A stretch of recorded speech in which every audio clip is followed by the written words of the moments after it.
de un encuentro convocado por la Asociación de Juezas y Jueces Federales para respaldar a los magistrados que intervienen en causas de narcotráfico de todo el país.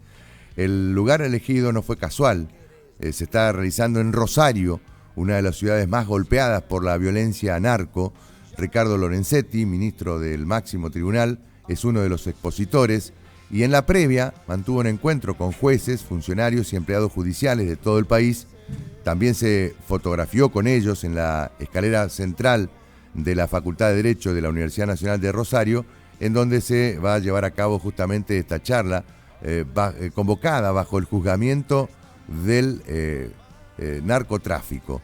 En diálogo con Infobae, Lorenzetti alertó que el narcotráfico ingresó en una segunda fase en la Argentina que incluye secuestros, sicarios y asesinato, y adelantó que propondrá la creación de una agencia especializada y permanente para poder frenar el avance del crimen organizado en todo el país.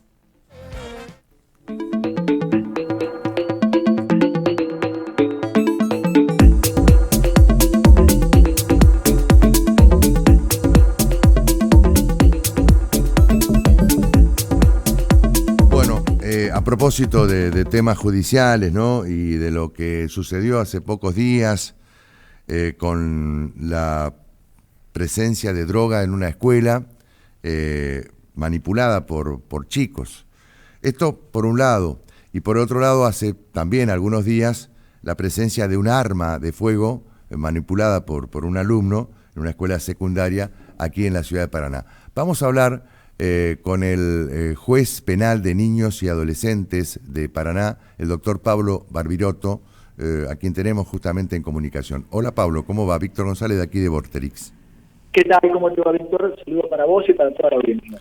Bueno, ¿cómo analizás estas situaciones que se han presentado justamente en dos establecimientos educativos aquí en la ciudad de Paraná y que tiene que ver justamente con niños y también con adolescentes, ¿no? La presencia de droga y de armas de fuego. ¿Crees que, por un lado, ¿no? La acción emprendida por las autoridades escolares es la correcta, es decir, la de generar un ámbito de charla, de conversación con los padres y que también estén los chicos, por supuesto, para ver cómo se soluciona esto? Sí, hola, mira, en principio, ¿se me escucha bien? Sí, yo te escucho, perfecto. Perfecto, entonces. Bueno, mira, es un tema sumamente complejo, un tema que tiene muchísimas aristas y sin lugar a dudas el derecho penal que interviene cuando el resto de las instituciones que deberían haber intervenido, visualizado, solucionado el problema, no intervinieron, ¿no? Es decir, el último eslabón de la cadena y no significa que sea el que pueda solucionar algo. Es más, el derecho penal casi nunca soluciona nada. Me parece correcto en este caso abordarlo desde una etapa, una instancia extrajudicial, porque tampoco se puede hacer nada judicialmente, porque estamos hablando de personas que son no punibles, es decir, por debajo de 16 años de edad en nuestro país no se puede realizar ni siquiera una cuestión de un proceso en esa edad, y menos por estos casos de delitos que tienen que ver con el tema de cuestión de la droga. Lo que sí es preocupante es cómo un niño, porque es un niño a los 11 años de edad, consigue este material para poder comercializarlos dentro de una escuela, un establecimiento educativo, dentro del barrio. Cuestión que no es tan nueva tampoco en nuestra ciudad. Es decir, hay una cuestión que seguimos analizando y viendo cómo sigue avanzando, y vos lo mencionabas en la noticia anterior del narcotráfico. En ciudades como Paraná, el consumo de sustancias psicoactivas se produce cada vez a más corta edad. En promedio estamos hablando de los 11 años de edad, pero sin irme de este tema, es sumamente preocupante porque detrás de todo esto siempre hay un adulto, sin lugar a dudas, que quizás ahí se debe abrir la línea de investigación en cómo ese niño pudo haber conseguido ese material para comercializarlo. En muchas escuelas de Paraná, y esto estoy hablando hace varios años, cuando yo era defensor de pobres y adolescentes, pobres y menores en aquel momento, sí. Había reclamos de escuela que inscribían a niños, o esos niños iban únicamente, pero ya mayores, estamos hablando de esa edad, no de 11, como en este caso, de 14, 15 años, que iban únicamente a llevar sustancias al patio de la escuela, ¿no? Y poder comercializarlo, siempre con un adulto de atrás. Porque, a ver, si bien existe un consumo, en esta cuestión lo raro es que lo comercialicen, claro, personas a tan corta edad, ¿no? Esto quizás muchas veces habéis hablado de la cuestión de lo que es el crimen organizado, o lo hacía en la noticia anterior, tiene que ver porque muchas veces se piensa que como son no punibles no hay ningún tipo de consecuencias, y que estas organizaciones se utilizan de personas debajo de la edad de punibilidad para poder comercializar ese tipo de productos. Claro. Que está en el imaginario, pero no tiene mucho que ver porque realmente la persona que se dedica al narcotráfico, o no es tanto en el caso del narcotráfico, le interesa muy poco esas personas por debajo de la edad de punibilidad, si van presos o no van presos. Lo que pasa es que es una mano de obra mucho más barata que una persona por encima de esa edad. Pero bueno, es una situación sumamente compleja que nos interpela a todos, por supuesto, como adultos, porque aquí hemos llegado para que una persona a muy corta edad lleve una arma a la escuela y, peor aún, o la misma importancia, la cuestión de estar comercializando muchas cosas. ¿No? Me parece que acá hay que avanzar muchísimo en cuestiones que tienen que ver más en la prevención, en evitar que se consume, dejar que se consuma, más que seguir gastando muchísimas plata en realizar este tipo de conducta que ya nos hemos dado cuenta que no funcionan bajo ningún aspecto, ¿no? ¿Y cómo? Apuntar más a la prevención, a la salud, porque esto a nivel mundial ocurre esto. En nuestro país el 95% de los recursos en esta materia se destinan a la utilización, cuando el resto del mundo, el 65%, va dedicado a cuestiones de prevención o evitar que aquellos consuman, no consuman más o no se mueran en el intento de consumo. Claro, ¿y cuál es la solución ante esto? Porque, a ver, obviamente que no es una cuestión que tenga que ver solamente con la justicia, ni tampoco con la seguridad. Es decir, cuando hablo de la seguridad hablo de la policía, no del accionar de la policía. Pero, ¿de qué manera se puede evitar que ocurran este tipo de situaciones, ¿no? Que jóvenes, que chicos de 10, 11 años estén vendiendo droga, es decir, que sean utilizados como correo por parte de aquellas organizaciones criminales narcos? Ojalá supiera la respuesta, inseguro. No, me encantaría saberlo. Lo que sí te puedo decir. No, perdón, Pablo, sí, está bien, digamos, no sos el destinatario, en todo caso, de la solución. Sí, lo que sí digo es que, en función de tu experiencia, y desde estar seguramente todos los días hablando de estas cuestiones, ¿de qué manera crees vos que se podría buscar un camino de solución? Mira, lo que sí te puedo adelantar, por lo tanto, es que lo que no lo va a solucionar es la justicia y menos la justicia penal. Claro. Porque la justicia penal, con un enfoque unidimensional, no puede pretender solucionar un problema que es multidimensional, como sería el consumo, el incremento de consumo o el incremento de delitos cometidos bajo los efectos de algún tipo de sustancia. Porque pretender solucionar un problema de salud mental, un problema de pobreza, un problema social, porque estamos hablando que casi 50% de los chicos son pobres, con el Código Penal no solamente es inútil, sino que es una locura. Claro. A donde debemos apuntar, sin lugar a dudas, es desde el inicio, es decir, a tener un sistema de protección de derechos fuerte, con recursos acordes para poder tener una intervención eficaz, con financiación acorde a esa intervención, ¿no? Es decir, ¿qué me refiero con lo que hago referencia a un sistema de protección integral de derechos? Por ejemplo, en nuestra provincia sería CONAF, por decirte un ejemplo, pero con una financiación acorde, con profesionales pagos para poder realizar esta función como corresponde, trabajando mucho en lo que es la prevención y acceso a derechos. A ver, yo no quiero ser repetitivo, muchas veces lo hablo. Las personas, o las niñas, los adolescentes, tienen un montón de derechos reconocidos desde la Constitución, convenciones internacionales, un montón de leyes de protección, pero el problema no es solamente tener ese derecho reconocido, sino la posibilidad de ejercicio de ese derecho. Vos lo sabés muy bien que un chico de una clase social baja no accede a la salud. Es decir, si tiene una madre comprometida, un padre comprometido que busca el turno a las 5 de la mañana para que pueda ser atendido en el hospital de niños, que se lo atiendan, no tiene acceso a lo que es educación en un sentido directamente. Fíjate que a las personas de clase media le cuesta conseguir un banco, una escuela, imagínate aquellos que tienen muy pocos recursos para poder conseguirlo. Es decir, también tenemos que trabajar en el ejercicio, porque toda esa cuestión del consumo, y me voy un poco más, no solamente el consumo, sino lo que se ve muchísimo en esta materia, es el delito bajo los efectos de este tipo de sustancias, ¿no?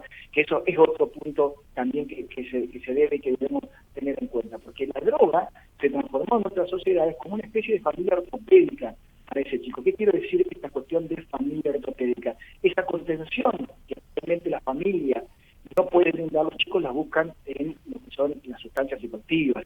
No sé si me estoy yendo del tema, voy a decirme... No, está bien, perfecto. Y lo que ocurre en esta cuestión, vos fíjate que lo que más se consume, por ejemplo, en Paraná, y gran parte de lo que es Entre Ríos, no estamos hablando de cocaína, como ocurre en este caso de la venta que se está dando. Lo que más consumen los chicos en nuestra sociedad son los psicofármacos mezclados con alcohol. ¿Qué me refiero psicofármacos mezclados con alcohol? El ribotril, ¿no? Que también tiene un efecto tremendo. El primer acceso del chico con las sustancias es estas cuestiones, psicofármacos mezclados con alcohol. Que vos fíjate que los chicos las llaman con nombres sumamente originales, la llaman desde la remerita por el principal ingrediente que es el ribotril, la jarra, por donde se prepara, ¿no?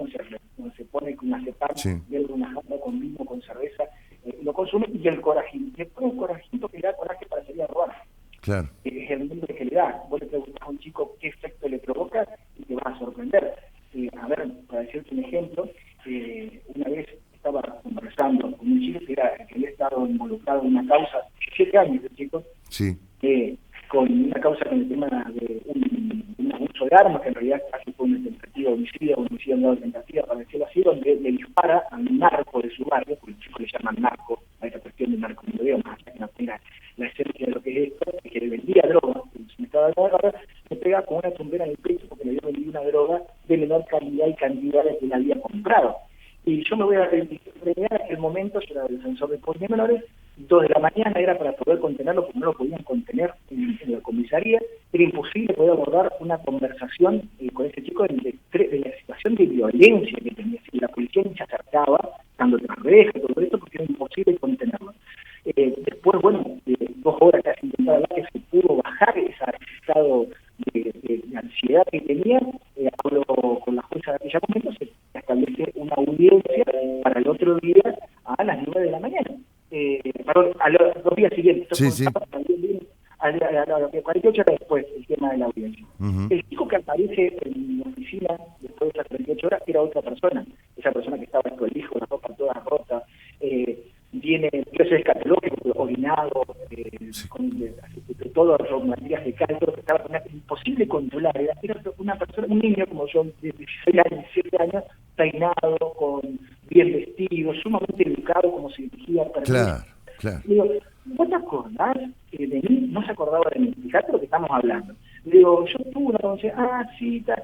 Y mirá, me voy a hilar con esto para hacerte, para que pueda entender la dimensión. Claro. Estamos hablando para la audiencia y le digo, decime Tuki, vamos a poner un nombre. Sí, está bien. Un nombre de fantasía, exacto. Sí, decime Tuki, ¿qué te pasó? ¿Qué consumiste? Es la ignorancia, pues no sabía que había consumido tampoco, que estaba en ese sector. Y la explicación que me dio un chico de 17 años, quizás yo se lo pregunto, o estoy entrevistando a un médico especialista, neurólogo en esto, y nos da una explicación que no vamos a poder entenderla con la claridad que me lo explicó. Me dijo lo siguiente: ¿vio, doctor, cuando Popeye toma la espinaca? Fíjate drásticamente, a ver si capaz que venía, yo siento que puedo hacer cualquier cosa. Quizás un médico me habría explicado, no, esto afecta a los neurotransmisores, y no lo podríamos entender un ejemplo tan gráfico como que te estoy dando, ¿no? Fíjate, esta cuestión de ribotril mezclado con alcohol. Y esto tiene mucha incidencia en la comisión de lo que son los delitos. Hola. Sí, estoy escuchando, tratando de interpretar bien porque no se te escucha muy bien, pero bueno, más allá. Hola, ¿me escuchás ahora? ¿Un poquito mejor? Ahí te escucho un poco mejor, bien. sí. No, lo que te decía de la experiencia, esto que me decía, que lo que te decía, ¿qué efecto te hace sentir el ribotril mezclado con alcohol? Y este chico de 16 años me dice, vio, doctor, Popeye, yo siento que cuando toma la espinaca, yo siento que puedo hacer cualquier cosa. Claro. Fíjate el efecto que toma esta cuestión, y lo que te digo, también tiene incidencia en lo que es los delitos que se llaman psicofarmacológicos, que son aquellos delitos que se cometen bajo los efectos de algunas sustancias psicoactivas como esto, o también los delitos que se cometen para conseguir dinero para poder comprar drogas, que son los que más se dan en nuestra sociedad, que es el robo de teléfonos celulares para poder venderlos a lo que los chicos llaman narcos, por cambio de sustancia, es decir, claro, vendiendo sustancias por teléfonos celulares. Esta es la realidad, que el narco lo utiliza, depende del modelo, le va a dar cantidad de pequeñas dosis, que después lo vende en casa de teléfonos celulares, que hacen muy pocas preguntas sobre el teléfono, y otros van al circuito de secuestros virtuales, por ejemplo, de las unidades penales. Pablo, en definitiva, y volviendo a los 2 casos anteriores, ¿crees que la resolución que dieron las autoridades escolares fue la correcta? Digo, autoridades escolares, y también, por supuesto, involucro en esto a las autoridades del Consejo General de Educación. Fue la decisión correcta, ¿no? La de generar un ámbito de debate, de discusión, de contención más que nada, para ver cómo en el diálogo se puede contener a esas familias, a los chicos, y se puede contener en definitiva a la comunidad escolar. Totalmente, pero con respecto al chico, con respecto a los adultos, yo creo que se merece una investigación para saber cómo ese chico pudo contar con ese tipo de sustancias, porque no solamente es un agravante de lo que es la cuestión de narcocriminalidad, sino que está utilizando a personas de menor edad para cometerlo, lo cual tiene una pena todavía mayor para esa persona adulta. Está bien. Pablo, te agradecemos muchísimo y seguramente vamos a volver a charlar y te vamos a invitar aquí a estudios, ¿eh?